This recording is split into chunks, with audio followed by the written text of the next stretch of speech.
Bien entendu, les temps, le monde, le temps qui est aussi un temps. Les temps qui veut dire ce qui est devant nous, la matière, le monde, participent à cet oubli de l'être. Bien entendu. Bien entendu. Mais il y a un autre phénomène qui n'est jamais évoqué par les penseurs, c'est la notion de l'oubli de l'étang. C'est-à-dire qu'il y a une posture, oui, c'est très dangereux. C'est-à-dire qu'on peut avoir, d'un côté, on peut avoir. Il y a deux grands dangers qu'il faut éviter pour arriver à ce moment-là. Deux grands dangers. Il y a un danger, c'est d'être obnubilé, d'être aveuglé par les choses, telles qu'elles sont. Parce que les choses, c'est telles qu'elles sont, c'est le rythme du temps existentiel, tel qu'il est présenté dans la vie de tous les jours, et l'écran par rapport à l'être. Enfin, l'être ici, l'au-delà de l'être, la vraie lumière, ça on en a parlé. Mais il y a aussi un autre problème, c'est que le souci de vérité, qui peut être un souci énorme pour celui qui étudie, avec tous ces sacrifices qui ont été donnés, ça veut dire la rupture avec le temps, le temporel, la rupture avec l'identité, la rupture même avec l'émotion, que nous a proposé ici le Maharal, elle peut arriver aussi à un oubli du monde. C'est-à-dire qu'il y a deux pièges sur lesquels il ne faut pas tomber. L'oubli de l'être, l'oubli de l'étang, l'oubli de l'essence, l'oubli de l'écorce. Ça veut dire qu'il y a dans le rapport aux choses crues, dans le rapport à la nature, dans le rapport au visage de l'autre, dans le rapport à la nourriture, dans le rapport à la vie, il y a la trace de la lumière que l'on cherche dans l'être. Ce qui cherche à te faire oublier les choses, il y a une façon de le retourner en le retrouvant.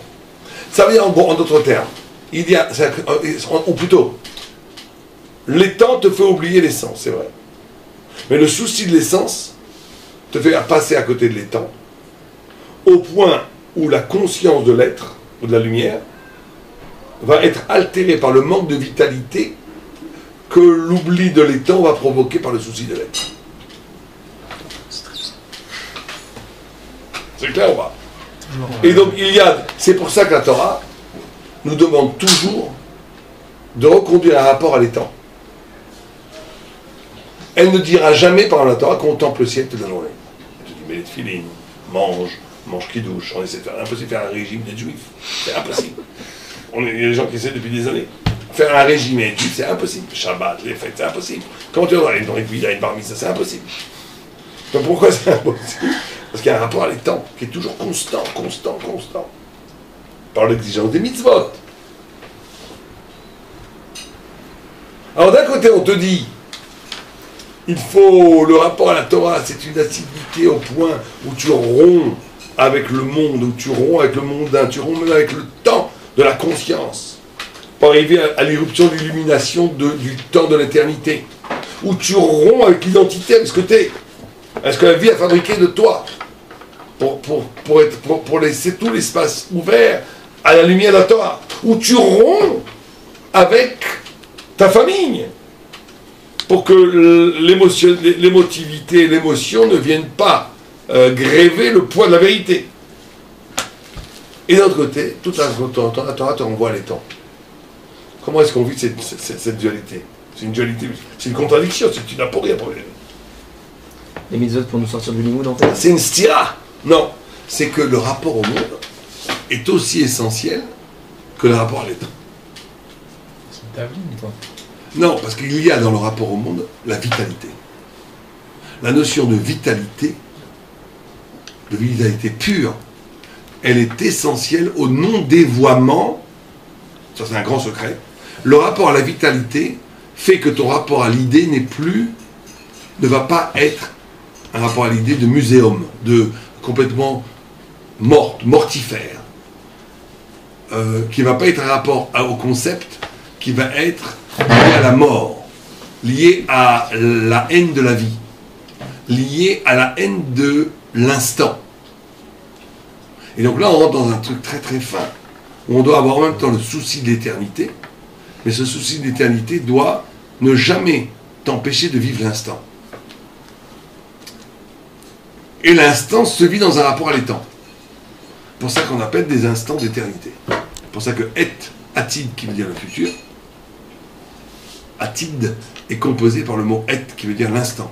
Or, l'instant, quand il est vraiment vécu, il est en même temps un instant et il est en même temps éternel.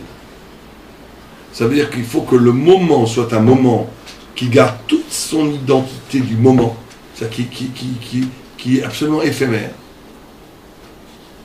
mais qui va en même temps être le miroir de l'éternité. Les deux en même temps.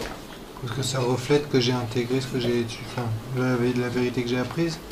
Je le rejette dans mes actes de tous les jours, c'est ça? Non. C'est une position existentielle dont je parle. C'est-à-dire que tu vas être en même temps dans un instant où tu vas mesurer la mortalité de cet instant. Cet instant, il ne reviendra jamais. C'est un instant. Et c'est un rapport. Et cet instant est un rapport à un étang. C'est-à-dire que c'est un rapport à une chose précise, à une personne précise, à un coucher de soleil précis, à une bière blonde précise, ce que tu veux.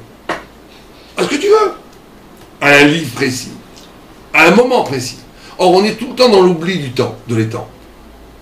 On oublie, on ne vit pas. Les éléments qui sont autour de nous passent à côté de nous. Parce qu'on est toujours à la recherche de la vérité. C'est très bien. Mais cette recherche de la vérité, elle peut tuer la vie. Or, ça ne serait pas très grave puisqu'elle néant. C'est très bien la néantification. Mais quand elle tue la vie, elle tue aussi la vitalité de l'idée que tu vas découvrir. Or, dans le respect du temps, tu préserves cette vitalité qui va faire que ton rapport à la vérité va être un rapport vivant et pas mortifère. Et ça, c'est fondamental. C'est pour ça que les grands Talmidei Chacham, ils sont toujours joyeux, toujours rigolos, toujours pleins de vie.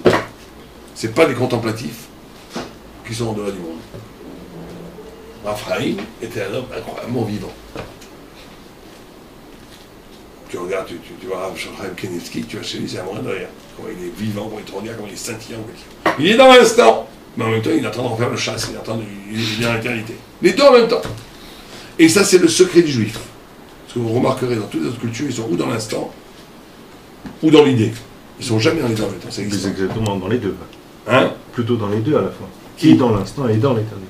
Oui. Ah, soit. Dans les deux, ils font en même temps. Top, allez, comme tout. Donc, on finit là pour aujourd'hui. La semaine prochaine, il y a cours, comme j'ai dit, dernier cours du Zman. Et j'attends vos articles, mes amis. Je vous incite vraiment à faire des articles. Ou en hébreu. Si tu préfères faire en hébreu, éteins le...